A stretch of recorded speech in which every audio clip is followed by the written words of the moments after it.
आप देख रहे हैं यंग बाइट्स। मैं हूं आपके साथ पूजा ठाकुर। आज के हमारे विमेन एम्पावरमेंट के प्रोग्राम में मैं आपको मिलवाने जा रही हूं deputy director tourism department Anusuya Jamwal ji से। मैम, आपका बहुत बहुत स्वागत है यंग बाइट्स में।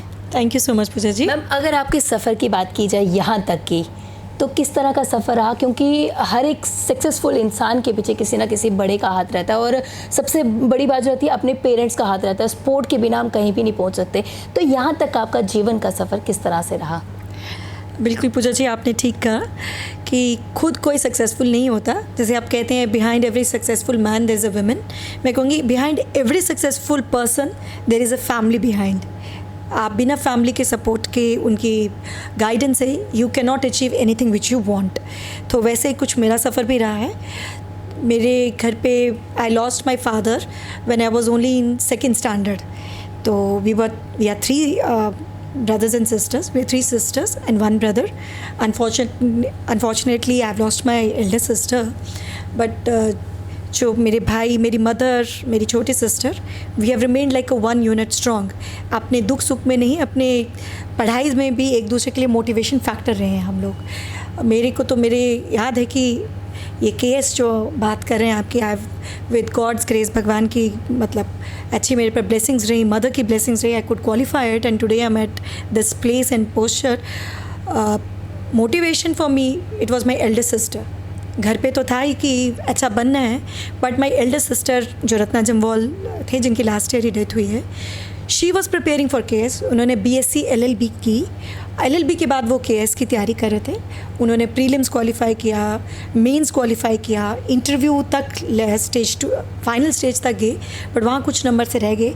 Twice she appeared for the interview. मेरे को केएस की इंस्पिरेशन और पूरी गाइडेंस और मोटिवेशन रत्ना दीदी से ही मिली। उनकी बुक्स वो जिस तरीके से पढ़ती थी, उनका एक था मोटिवेशन या सब कुछ मेरे लिए, कहते हैं ना, बनी बनाई, that was platter for me. तो दीदी ने सब कुछ किया हुआ था, तो मुझे उनसे बहुत मदद मिली how to study about it. वो गाइड करती थी, उनके नोट्स थे दीदी के। तो आई लो कि with God's grace, with my mother's support and rest is जो दीदी हैं रत्ना दीदी, it is all because of her I could qualify KS. Schooling की बात की जाए तो स्कूलिंग कहाँ से हुई आपके? और पढ़ाई के अलावा, अपनी स्टडीज़ के अलावा क्या कुछ एक्स्ट्रा एक्टिविटीज़ आप करते थे?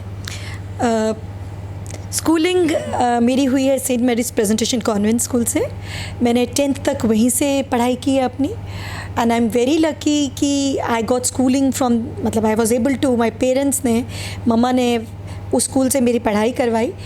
दैट ओवरऑल एक ग्रूमिंग होता है बच्चे का। That school was a wonderful. मैं सबके लिए सजेस्ट करूँगी जैसे कि इट्स अ वंडरफुल, अनकॉन्शियसली वो आपको ऐसा ग्रूम किया स्कूल ने कि कहीं मुझे एक्स्ट्रा किसी की ज़रूरत नहीं थी कि I have to go for interview classes to some institute या एक्स्ट्रा करने की, वैसा नहीं रहा। It was the schooling was very nice. मैं 10th तक वहीं से पढ़ी हूँ। टीचर्स बहुत अच्छे थे और एक डिबेट्स में शुरू से ही मेरी आदत रही है to participate in every cocurricular activity. मैंने हर डिबेट में स्कूल की पार्टिसिपेट किया है, हर डांस में पार्टिसिपेट किया है, कल्चर कॉम्पिटिशन में पार्टिसिपेट किया है, स्पोर्ट्स में पार्टिसिपेट किया है। मतलब यू कैन से कुछ छोड़ा नहीं। कुछ ऐसा स्पिरिट था कि I had to do. I may be master of none. मैं ये नहीं मैं कि स्पोर्ट्स में मैं बहुत अच्छा, किसी में मैंने अच्छा कर लिया excel, but I use to participate. Even during lunch time I remember कि हम जल्दी से खाना ख़त्म करके we use to play the basketball court में, वहाँ खेलते थे हम। तो डिबेट्स में I was also house captain, courage house captain थी मैं स्कूल में। उसके बाद स्कूलिंग के बाद मैंने 11th-12th, क्योंकि वो स्कूल तब तक 10th तक ही था, मेट्रिकुलेशन तक था। I did my 11th and 12th from Jain higher secondary school. जी, कई एक्टिविटीज़ आप करते थे और आपको ये मौका भी मिला अपने डिपार्टमेंट के साथ जुड़ के आप उन एक्टिविटीज़ को प्रमोट भी करते हैं। क्या कहना चाहेंगे, किस तरह का एक्सपीरियंस रहता है आपका? प्रेजेंटली टूरिज़्म डिपार्टमेंट में मेरे को अभी फ़िलहाल 3 months हुए हैं टूरिज़्म डिपार्टमेंट में। इस पोस्ट पर आए हुए as deputy director tourism publicity and adventure. तो I am very happy with the kind of work मेरी जॉब प्रोफाइल के साथ जो जुड़ा है, मेरा मेन असाइनमेंट है to promote the tourist destinations of Jammu. तो उसके लिए हमारा एफर्ट है, एक प्रॉपर हमने स्ट्रेटेजाइज किया हुआ है, अपना अच्छा सा होमवर्क कर चुके हैं हम, how to go about it.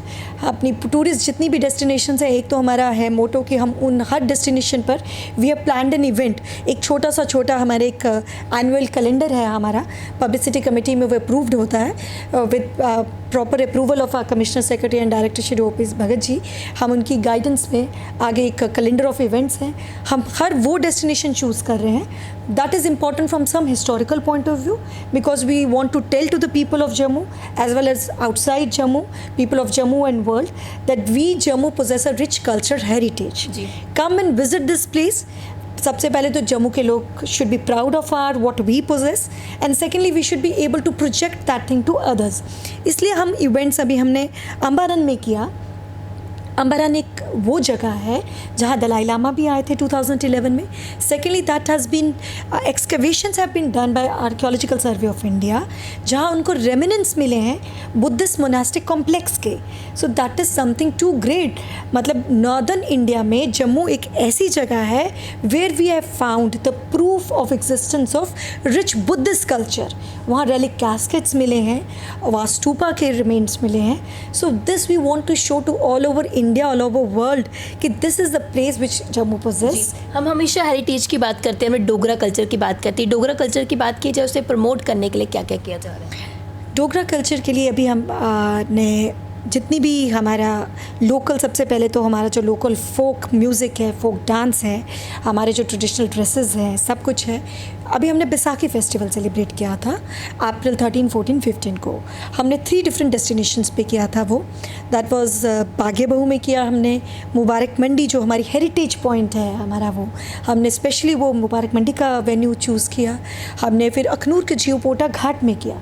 उस दिन हमने एक कल्चर झांकी रखी थी अपने देश की, अपने ये जो प्रांत की हमारा जो कल्चर है, कुड डांस, वहाँ का हमारा डोगरी लोकगीत, हमारा वहाँ पर जितने भी डांसेस हैं, दूर दूर से रामबन बटोत, पाडर का डांस, वहाँ का भद्रवाह के डांस, हमने वो सब के सामने लोगों को लाया।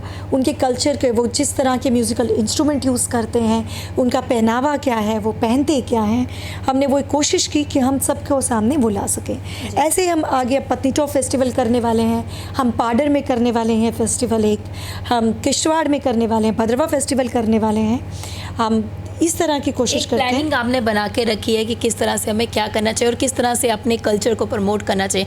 अभी आपकी, जिस तरह से आपने बताया 3 मंथ्स हुए आपकी यहाँ पे पोस्टिंग, इससे पहले आपकी कहाँ पोस्टिंग थी? इससे पहले I was personal officer associated hospitals government medical college, तो मैं 3.5 साल वहाँ रही हूँ।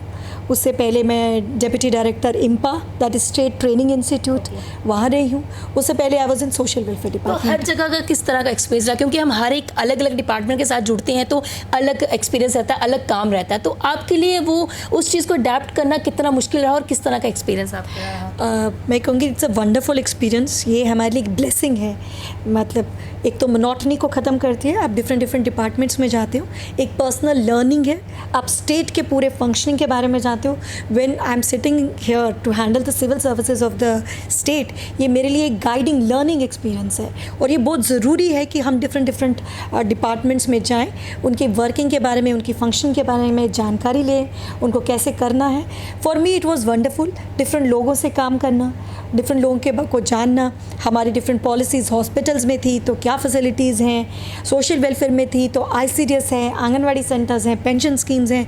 ये एक मौका है मेरे लिए to serve the state also and myself also पर personal learning.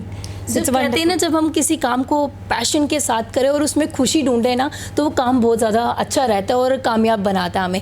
Being a case officer, जो भी बच्चे अभी केस की प्रिपरेशन कर रहे हैं या जो मतलब कि एग्ज़ाम दे रहे हैं और बार बार रह रहे हैं, उनके लिए क्या करना चाहिए, किस तरह की उनकी प्रिपरेशन करनी चाहिए, किस तरह से आप उन्हें गाइड करने की? बिल्कुल ठीक कहा आपने कि you can achieve nothing in this life without a desire for it and hard work. और सेकेंडली, मैं सब बच्चों को जो तैयारी कर रहे हैं, मैं ये कहना चाहूँगी, there is no alternate to hard work. You can't be served, वो जो कहना ना, born with a silver spoon, that is wrong. मतलब अगर आप अचीव करना चाहते हैं अपनी लाइफ में, उसके लिए आपको वो चम्मच उठाकर मुंह में डालना पड़ेगा। and that is hard work. You have to do, if you want to achieve, you want to make yourself proud, your family, your mother, your nation proud, you have to do hard work. मेहनत करने के लिए case मैंने किया था 2004 batch से मैं हूँ, तो उसके बाद हमारे साथ बहुत से बच्चे कर रहे थे, सीनियर्स थे, उसके बाद कितने बैचेस आए हैं। हर किसी से आप यही सुनेंगे, ठीक है रोल है कि किस्मत का, आई डोंट बिलीव कि किस्मत कितना है कि आपको लॉटरी टिकट नहीं है ये कि आपको सोचेंगे कि मैं पढ़ूंगा नहीं और लिखूंगा।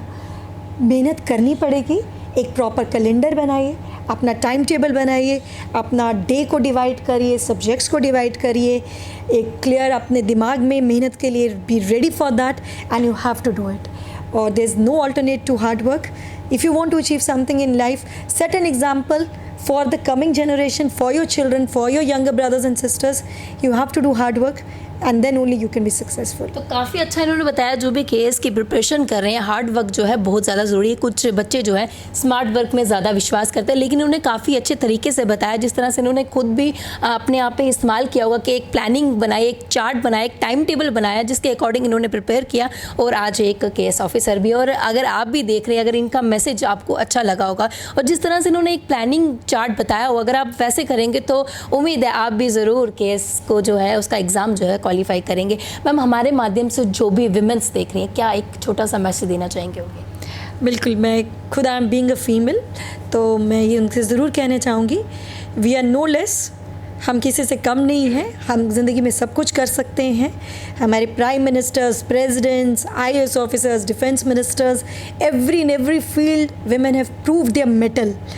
And moreover for development, what I always think, we don't need to be developed. जो एक वो है कि औरतों को आगे और करो, उनको हर चीज़ दो. अगर सरकार, अगर दुनिया को सक्सेसफुल होना है, अगर सोसाइटी को सक्सेसफुली चलना है, तो they need us. A developed society needs us. So be confident in that thing, that it is the society which needs us, not we don't require society or support from anyone. Rather, if they want to be successful, वो कुछ चाहते हैं तो उनको हमारी ज़रूरत है. अपने दिल में, अपने दिमाग में एक हिम्मत लाइए, हम कुछ भी कर सकते हैं और हम किसी से कम नहीं हैं. जी, बहुत बहुत धन्यवाद हमारे साथ जुड़ने के लिए, कीमती मैसेज और जानकारी हमारे व्यूअर्स को देने के लिए. Thank you so much. Thank you for chat. Thank you so much ma'am. तो आज के हमारे विमेन एम्पावरमेंट के प्रोग्राम में हमारे साथ जुड़े थे अनसुईया जम्वाल जी. तो काफ़ी अच्छा मैसेज उन्होंने महिलाओं के लिए दिया. अगर हम अपनी शक्ति को पहचान लेते हैं तो हम कुछ भी कर सकते हैं और किसी भी फील्ड में आगे बढ़ सकते हैं. अगले हफ्ते फिर नई शख्सियत से आपको रूबरू करवाऊंगी. तब तक के लिए देखते रहे यंग बाइट्स. वीडियो जर्नलिस्ट अभिषेक के साथ मैं पूजा ठाकुर, यंग बाइट्स जम्मू.